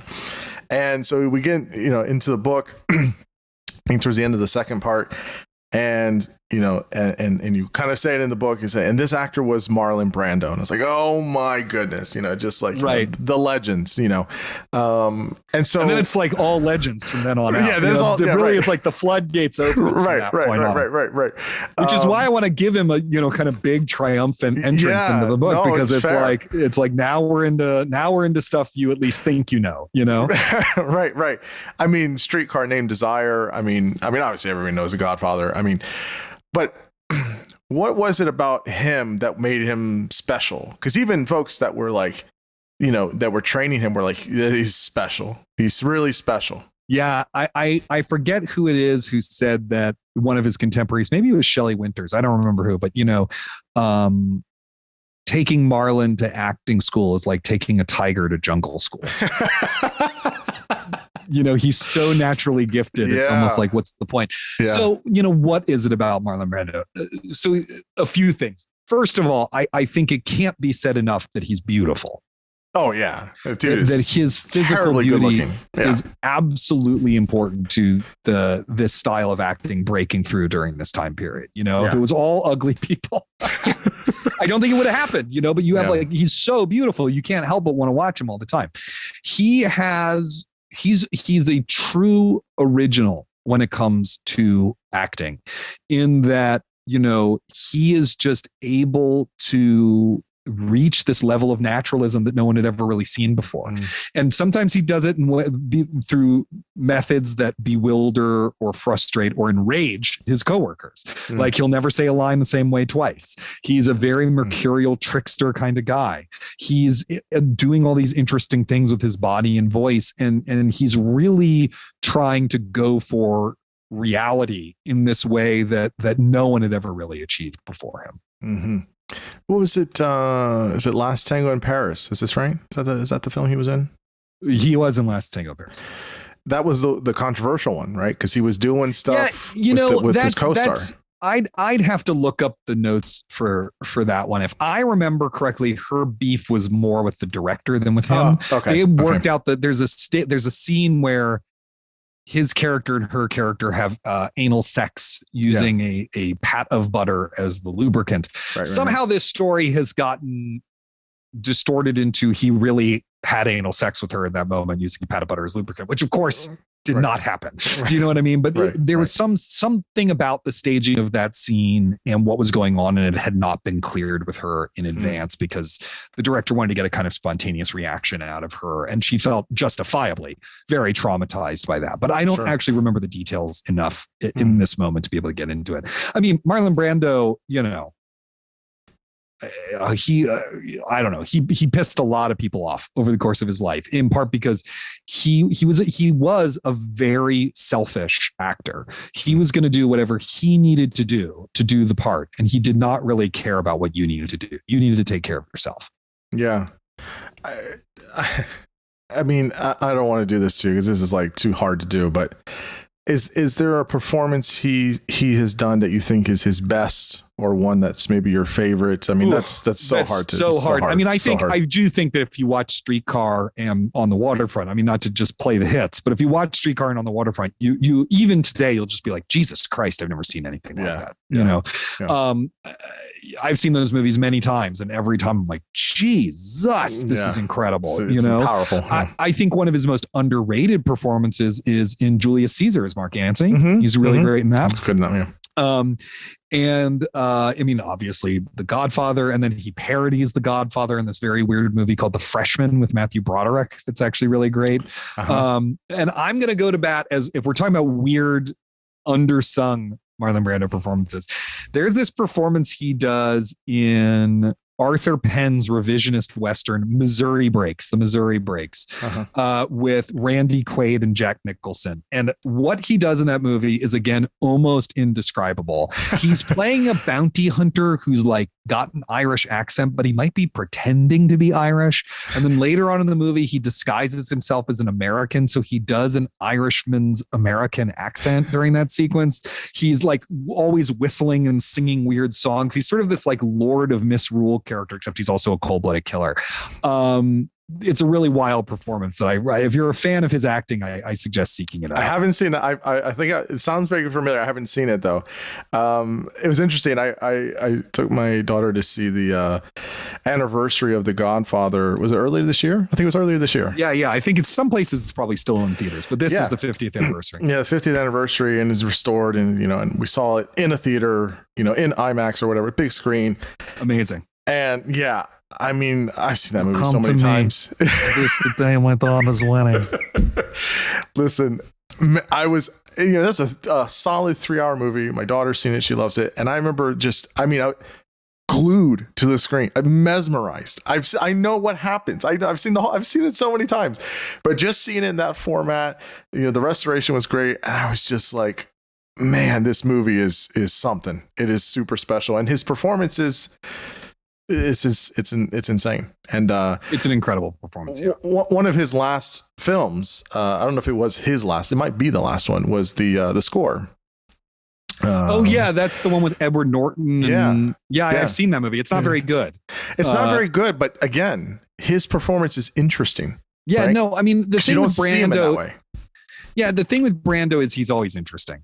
I mean, he delivers some bad performances, like Viva Zapata. He's really terrible. I mean, that's a terrible movie, but Viva Zapata, have you seen that one? I have not seen the Kazan movie about Zapata with him and Anthony Quinn, him and Brownface. Oh boy. And then it's almost unwatchable, but, and there's some movies in the 60s where you can sort of tell his contempt for the industry is starting to bleed into his performances, because he sometimes seems like he's just fucking around. But even his just fucking around is wildly entertaining to watch. He's so charismatic and interesting, no matter what. I mean, yeah, I totally agree. I mean, he's not my favorite actor, but I mean, he's one of the greatest ever. I mean, he's but he is the kind of poster child for the method. I mean, and yet technically not a method actor. That's the, right. I mean, that's the funny thing. Marlon Brando studied with Stella Adler and did not like Lee Strasberg, but he, along with Montgomery Clift and a lot of other really well-known people, was one of the inaugural members of the Actors Studio, and Actors Studio membership is for life. And when Lee Strasberg took over the studio a couple years after that, Brando sort of faded away from the studio. He would come to benefits. He would help out the studio when it needed him. And he was sort of part of its social life, but he didn't really want to study with Strasberg. But Strasberg kind of claimed credit for him anyway, and used him as the poster child for the method. And Brando was really angry at him about it. He would give interviews all the time where he was like, "That man taught me nothing." He'd be like, he didn't talk like that in real life, but he'd say, "That man taught me nothing. It was Stella and Elia Kazan were the people who taught me acting." But he was affiliated with the Actors Studio, and so I think in some ways his curse is to be the poster child for the method for the rest of eternity. Yeah, it was the irony there. Well, so tell us about the Actors Studio. I mean, we get into the 50s.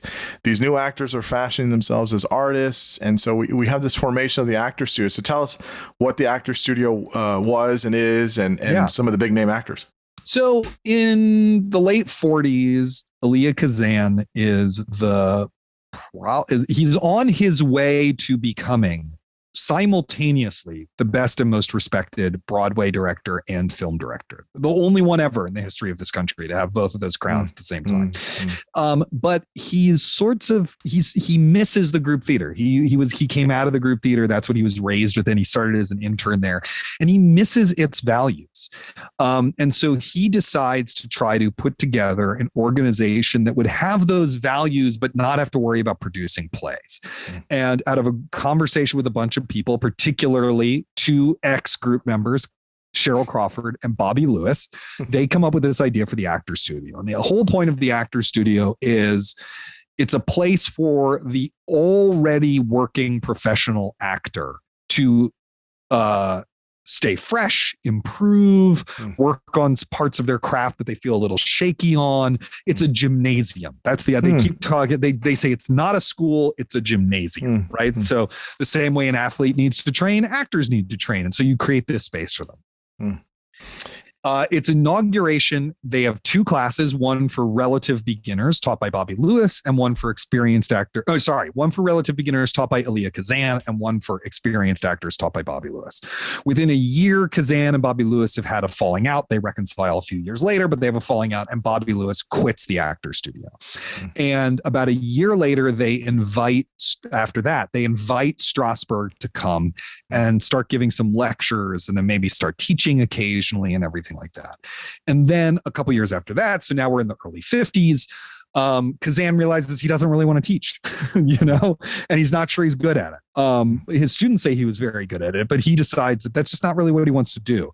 And so he appoints essentially Strasberg to be the artistic director of the Actors Studio, and Kazan steps back and becomes the president of the Actors Studio, and then Cheryl Crawford is the executive director of the Actors Studio. And so Strasberg takes it over, and he runs the Actors Studio until the day he dies in the early 80s. And after that, the first week after he dies, Kazan runs that weekly session at the Actors Studio. Because what happens at the Actors Studio is twice a week, actors will come in and present work and then have that work critiqued. That's the basic format. It's much more complicated than that, but that's the basic format. And then shortly thereafter, Ellen Burstyn and Al Pacino take over as heads of the Actors Studio. Al Pacino's sort of more of a figurehead. Ellen's the one who's making everything run. And a series of other people are in charge of it over the years. And now actually Ellen Burstyn is in charge of it again. And the executive director is a wonderful woman who I've been corresponding with and meeting with since the book came out, named Deborah Dixon, who's really great. And so it still exists. It's still dedicated to those ideals that if you're an actor, you can come in. I think they may only meet once a week now, but once a week or twice a week, and you present work and you get that work critiqued as a way of learning how to be better at your craft. Yes, it's so incredible how when you hear or read the whole story and where it is now and where it's come from and how it's evolved that way, it's just super fascinating. Yeah, and it should say, I make it sound very simple, but it just becomes this incredible powerhouse of talent because every actor wants to be in it. They're very selective. There's one year where like 2,000 people audition and only 2 people get in. Earl Hyman and Steve McQueen are the two. Because Kazan is casting actors from the Actors Studio, then other directors start going to the Actors Studio to meet actors. And so you can get a lot of work out of it in the 1950s. And so then everyone wants to be a part of it because they're getting work out of it. And so it just becomes like a kind of huge deal, particularly once James Dean and Marilyn Monroe are affiliated with the studio. And then it goes from being something everyone in the industry knows about to something tabloids are writing about. Yeah. I was going to say in the book, you kind of talk about some of these big names, right? It's Dean, Clift, Monroe. Brando, I guess, is part of the Actors Studio, but doesn't do method acting, But was it kind of a conduit for that? So like you are a method actor, the capital M method, if you're part of the Actors Studio or no? The assumption usually is that if you're part of the Actors Studio, you have some connection to the method. Because why would you go hear Lee Strasberg yell at you for an hour about your scene if you didn't agree with his values? Do you know what I mean? But the weird thing is that Lee Strasberg is not teaching method acting classes at the studio. He does private instruction. He does classes elsewhere. But again, it's not a school. It's a gym. So a lot of this stuff is transmitted through a kind of oral tradition, or, members of the studio will, let me pull you aside and teach you how to do song and dance. Or you might do song and dance at the studio as your presentation. You might do one of those exercises. I keep saying song and dance because it's my favorite one, but or private moment. You might do did you do a private moment? Did you have to do a private moment in class? Yes. Yeah. Private moment is where you recreate something you only do in privacy. In front of other people. So, people would sometimes come in and use their time to do that. So it's being transmitted in a lot of different ways. But if you're at the studio, the assumption is you're there to be part of the method tradition. And so what happens if, as it progresses and you get into the 70s, and you talk about this in the book and towards the end, it's just everybody. I mean, Hoffman, Pacino, Burstyn, Hopper, and De Niro is Gene Hackman. I mean, all these people we know that we still see in films. I mean, if you name a new Hollywood movie, not by Robert Altman. Robert Altman's his own thing, and he has his own people, and they're actually usually kind of pointedly not Stanislavski trained. Some of them are, but most of them aren't. But you name a movie during that period, I can be like, oh, this person studied with Adler. This person studied with Uta Hagen. This person studied with Strasberg. This person studied with Sanford Meisner. The director was a member of the Actors Studio. It just goes on and on and on. So to give an example, The Graduate, Mike Nichols studied with Lee Strasberg. Dustin Hoffman, method actor, studied with Lee Strasberg. Anne Bancroft, one of the central members of the Actors Studio. Gene Hackman, who was eventually fired from the movie, but he was in the original cast, is a method actor. The original script is written by Calder Willingham. Calder Willingham got his start as a screenwriter and scriptwriter because some people at the Actors Studio adapted a book of his into a play. Called End as a Man in the early 50s that helped launch the career of Ben Gazzara, right? Then you go over to Bonnie and Clyde, which is the other movie that launches New Hollywood. Warren Beatty studied with Stella Adler. Faye Dunaway is a method actor. Arthur Penn, the director, is a mainstay of the Actors Studio and will actually be one of those people who runs it after Strasberg's death. Gene Hackman's a method actor. Estelle Parsons is a method actor and Actors Studio member. Gene Wilder is a method actor and Actors Studio member. So it's like the entire cast and the director. It's it's really literally everybody. And I mean, was it just? It has to be something about. Obviously there's kind of I think at a certain point where, it becomes a, who knows who, an insiders club, this is like a thing, it's legitimate. I'm not saying it's not legitimate, but where it becomes like a, that you're part of the club kind of thing. And then but the quality though, I mean, the quality of films that are put out, I mean, there's bad films in every decade, obviously. I mean, I'm not sitting here trying to say that, it's all amazing, but the types of films, as you say, in the 50s, in the 70s. I mean, if you look up, I mean, this is an arbitrary list, but if you look up the AFI Top 100, a lot of those films are from the 50s and 70s. Yeah, totally. I mean, the interesting thing is, yes, it's a club, and the Actors Studio will field accusations that it's a cult from its birth, and it's probably still fielding those accusations today, in part because there was a period of time, after the Red Scare, or during the the blacklist period, when the Actors Studio was pretty secretive for understandable reasons about what was going on. And so and there is culty stuff about it. When you hear people talk about Strasberg, you're like, he wasn't Christ. He's just an acting teacher. So like there is a culty element to it. But when Al Pacino joined the Actors Studio, no one knew who he was. He was like a 18-year-old kid. No one knew who he was when he started. There's plenty of people who were in the Actors Studio who no one ever heard of, but they had a very good track record of picking people who were going to go on to have success. Yeah, it's super fascinating how that happens. And so we talked about it in the beginning. 70s big heyday. And then what kind of happens? It kind of falls. Is it just Strasberg dies in the early 80s, or Strasberg dies in the early 80s? Klerman dies first, actually, in 1980. Strasberg in 1982. Adler and Meisner both die in the 90s. So part of it is you have these, to speak about it in religious terms, since I know there's a philosophical angle in this podcast. You have these belief systems, and the charismatic gurus at their core die. It just becomes harder to maintain any belief system after that happens, so that's part of it. Another thing that starts happening is I think in the wake of that, we get less dogmatic about acting. Someone might, that's always been true. Ellen Burstyn studied with both Stella Adler and Lee Strasberg. Lots of people studied with Meisner and then Uta Hagen, or, some combination of these people, and picked and choose. But once they're dead, it becomes easier to say that. And it becomes easier to practice that. To give an example, Stella Adler's grandson, Tom Oppenheim, now runs her conservatory. And he's like, I just did not want to be beholden to, stuff my grandma said 30 years ago. To me, there's core values that growth of an artist and growth of a human being are intertwined, that, towards experiencing, but there's lots of ways to get there. So there's even Strasberg people that teach at that conservatory now, Same is not true at the Strasberg Institute, which is much more dedicated to continuing his ideas, but there's certainly much less contemptuous of Adler and Meisner and stuff there. I know people who teach there. They're much more kind of open-minded. So part of it is like a new kind of open-mindedness.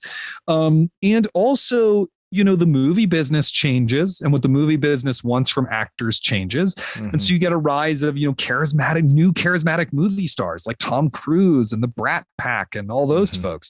And then you also get people like Meryl Streep, who I position in my book as kind of like the next Brando, not because she's difficult to work with. I think most people think she's a dream to work with, but because, she's this mercurial genius who doesn't obey the existing dogma of her time. In Brando's case, that was what, early 20th century American acting norms. And in Streep's case, it's the method. She doesn't have any interest in the method. She doesn't have any interest in emotional memory. That's not something she wants to do. And so it just becomes very clear, I think, that you don't have to use it to get to those places. And so its dominance falters, its dominance falls apart. At the same time, it's like most American actors are using some Stanislavski derived stuff as part of their process. It's just inescapable. So there's a weird way in which it dies, but it doesn't die. You know what I mean? I think at the end of the book, I say that it's like when a Greek hero dies and becomes a constellation in the sky. So it's like, it's always there with us. It's always looking out for us. It's not really dead. It's just not the same position of dominance that it used to have. Yeah, I definitely feel that. Well, towards the end here, I do want to talk about some modern stuff. But I have an unpopular opinion about Meryl Streep, which I'll come to in a minute. Okay. Where is the method?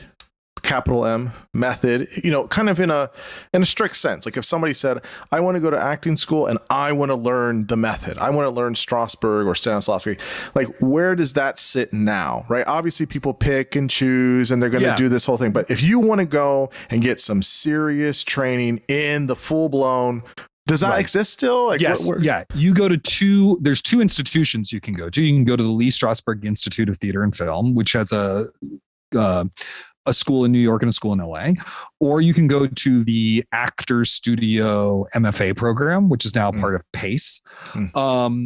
Or you can, a lot of cities almost certainly have someone who is teaching Strasberg style method acting. So you can still seek it out.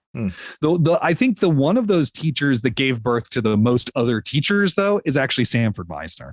I mean, if you look up acting instruction in an American city, there's like going to be like 6 Meisner people. There's like Meisner's been very popular as a thing that's been transmitted through other acting teachers. And a lot of his students have gone on to be pretty brilliant teachers of acting. So you'll hear people come out and I think the most recent and most famous one is, people like Jared Leto become like, I lived at this character and I'm full immersion and I'm an asshole to people even when we say, cut, and I'm still in the character. Like I killed a man just to watch him die. Right. That's not method acting. That's not method acting. And what's also, not only is that not method acting, before I explain why it's not method acting, in those interviews, people like Jared Leto, Daniel Day-Lewis, Jeremy Strong from Succession, they will say explicitly, this is not method acting what I do. And still people are like, method actor Jeremy Strong says that he gets drunk before he goes and sees. Like, I just said it wasn't, I can't imagine what it's like for him, who is a very serious scholar of acting. I mean, he really is. He knows his acting shit cold. It must be very frustrating for him to be mislabeled in that way. It's not the method. It is in fact sort of the opposite of it. It has the shared goal of experiencing, but the route to get there could not be further from what Strasberg was doing. Strasberg was saying, go into yourself. You are the painter and the paint simultaneously. So how are we going to get as many colors? He always talks about colors. How are we going to get as many colors onto your palette as possible? Well, by digging in and excavating the self and bringing all of yourself in all of its richness and complexity and beauty to bear in creating the character. That's how you're going to get to figuring out this character. what Leto and Day-Lewis and all those folks do is about, a lot of it's actually about externals. It's about literally living as the character and then seeing what that does to you. Really, where that derives from is Robert De Niro. Now, De Niro doesn't invent that, but De Niro takes it about as far as possible. In his first movie role, Brando is doing some stuff like that. He has to play a paraplegic veteran in The Men. And he spent like 6 months in a paraplegic hospital not using his legs because he wanted to know how to use a wheelchair. Sure. That's like a technical challenge, right? Sure.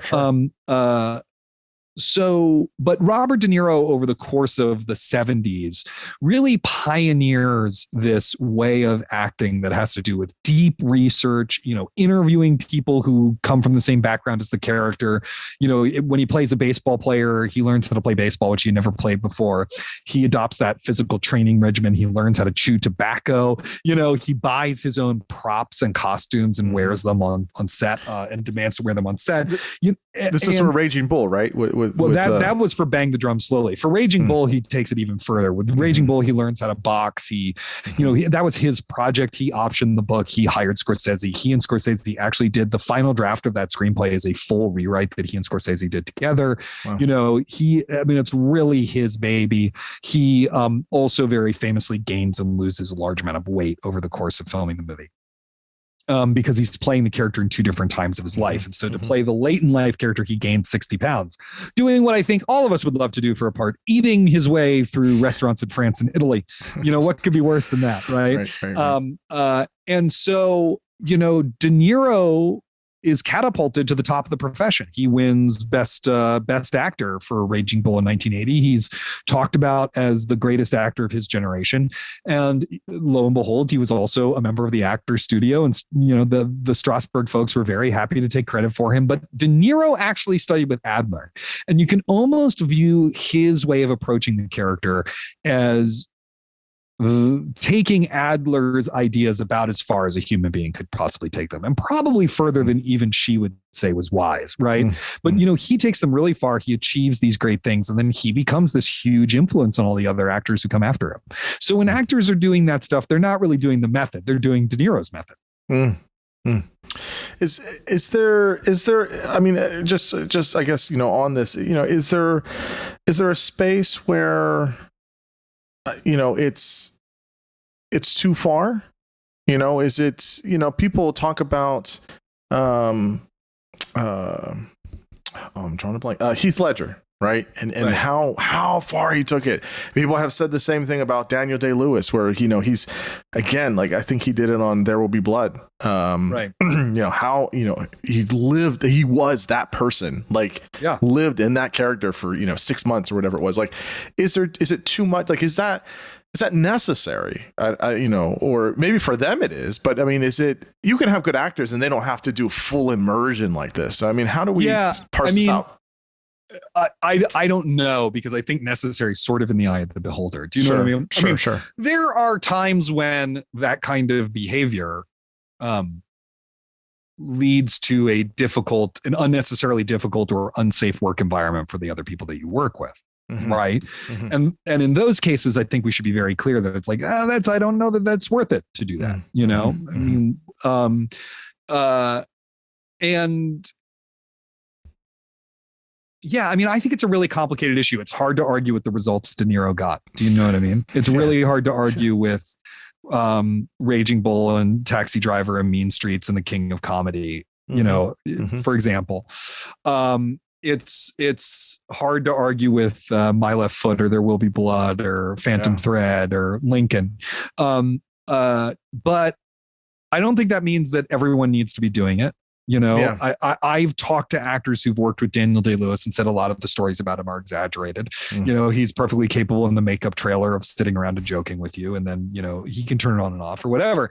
So I do worry that there's all this mythology that's built up around it that is going to lead to more people making these choices in ways that aren't healthy, for no real reason, because that's what they think serious acting is. But at the same time, I don't think it's true that there's no technique to this, or this is what you do when you're a bad actor. You know, some of the pushback against it I disagree with, because again, it's like, what, you're going to tell me Robert De Niro in the 70s is a bad actor? Come on. Yeah. That's bullshit. It's just about like whatever process you use, how do you use it to get the best work possible while also being responsible to yourself and to those around you? And obviously, a technique that's built around losing yourself is going to have certain pitfalls when it comes to being responsible and being safe for yourself and those around you. I don't think that's incorrect. That's an obvious pitfall. But I think we're always going to be wondering about how we draw those lines. Yeah. I just wish people would stop bragging about it in interviews when they have to sell a movie. That's where I'm sort of like, well, if you really took this seriously, why are you talking about it all the time? Right. Yeah, I'm fully with you. It does get on my nerves as well. It's like, oh boy, I roll my eyes a little bit. I'll just say real quick about Meryl Streep. I think she's a great actress. I do. I don't know. So many people are going to be mad at me. I think she's a great actress, right? She's well-deserved. She's one of the best. Come on. I just think she does a lot of terrible movies. Oh, yeah. I mean, she has yes. And it's like Daniel, again, I'm not trying to say he's the standard, but like Daniel Day-Lewis, I think, has done 12 movies his entire life or something. And like every single one, I mean, he's won 3 Academy Awards. Like this is my hot take. I think Frances McDormand is maybe a better actress than Meryl Streep. Well, I think Frances McDormand is incredible. I mean, my book begins with Frances McDormand for a reason, because I think she's one of the greatest living actors. Yeah. I think, it's interesting. It's really interesting. McDormand and Streep are both at the point where they can create projects. They can greenlight. They can probably get them greenlit by being in them. They have a lot of power to shape their roles. Sure. And I do think sometimes what Streep is interested in doing a part is a little obscure to me sometimes. Like I'll see a movie that she's in, I'll be like, I don't know why you chose this exactly, and with McDormand, even if I don't love the movie, like I didn't like 3 Billboards particularly. That's a fantastic movie. Yeah, I mean, I don't love it particularly, but I'll be like, I understand why you liked this movie and wanted to do it. Like it makes sense to me why you wanted to do it. I think sometimes, obviously, some of this is also what roles are available to women of a certain age in Hollywood, which is outside of their power. But I do think that there is something about playing real life figures that really appeals to Meryl Streep, because she keeps doing it. And often biopics are just not movies that I like. You know what I mean? Like it might just be a taste thing, but that is not a form or a structure of movie that I find enjoyable. And so, it's a tricky thing. Yeah, nothing. It's sacrilegious if you say she's like, she doesn't do great movies all the time. You're like, oh my God, the GOAT. How could you say that? It's like, Mamma Mia sucks. I'm sorry. Like, I don't think that's a great movie. Like, I mean, it's, she has so many good movies. I mean, I think, what was the one where she's the nun? It's with, Doubt. Yes, I mean that's a great film. I mean that's a great film. Whatever. I guess the last question I'll ask you, is for you, when you go to a film, right? You see a picture, and what are you watching? What are you looking for? What is the thing that you're going to come out of a movie theater and you're going to say, God damn it, that was fucking amazing. Like, wow, that acting, like, what is it that who does that for you? It really depends on the film. I mean, if it's a Soderbergh movie, I'm looking at the formal choices that he's making. Cause he's been one of my favorite directors since I was in high school. Mm-hmm. He's made so many movies that I'm sort of like, oh, when's that shade of yellow popping up? When's it going to come? There's that shade of yellow. Or, like there's technical stuff that I'm often looking at, but on a fundamental level, if I'm going to see a movie, I usually want to be swept away by its story and involved in its story and its filmmaking in some deep level. Those very basic things that I think all audiences want from movies. I still want those things, right? What was the last movie that did that for you? Oh boy, that's a really good question. I haven't seen a lot of movies lately because of book tour stuff and childcare stuff and things. The one that you can remember, but the last one that I can remember, I loved the Joel Coen Macbeth. And I thought that Joel Cohen Macbeth was a work of genius. I thought it was one of the best Shakespeare on films I've ever seen. I wrote about it for Slate. I thought it was incredible. But like, if I'm going to see a new Mission Impossible movie, Mission Impossible being the one remaining good franchise, when I go to see a Mission Impossible movie, I don't need to be like, wow, the way they used that dolly on that shot was really incredible. It's like, I want a great adventure story with a good heist in it, some charming interplay between Ving Rhames and Tom Cruise. Maybe someone jumps out of a plane. It's like that's the kind of stuff. So to me, it really depends on what the project of the individual film is. I'm the exact same way. I mean, I said earlier, I saw Doctor Strange 2 last night. I don't go and see Doctor Strange or any Marvel film, and I'm not expecting cinema. I know what I'm getting. I know what it is. I'm putting myself in that world, and I have a certain standard, and that's it. I'm not comparing it to The Godfather. Right? Whereas for me, I made a rule for myself that I would only watch Marvel movies on planes. And the reason why, I know that sounds crazy, but I actually enjoy them more in that experience, because there's always going to be the part in the Marvel movie where it just kind of like breaks down into paste. The storm clouds will roll in to make the computer effects look better. And then you're just watching people sort of point at each other, and, post-production lasers come out. And it's like, when you're on if I'm in a theater, I get really angry during those sequences. So I'm just like, oh my God, I'm wasting my one precious life. But when I'm on a plane, I'm just like, oh, this is great. I'm just going to look around. What are other people watching? I'm just going to, check my email. It's like, it just feels like a more relaxing experience. No, I hear what you're saying.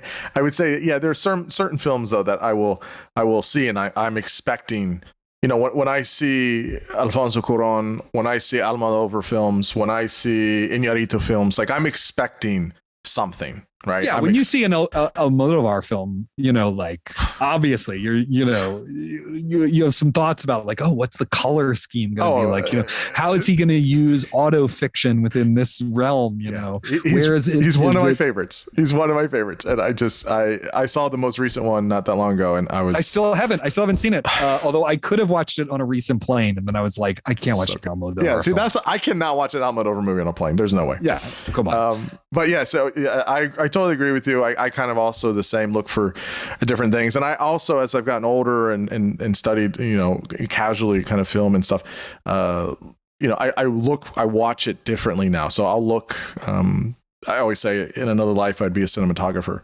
I love, perspectives and stuff. And I watch cinematography nowadays a lot more. And me too.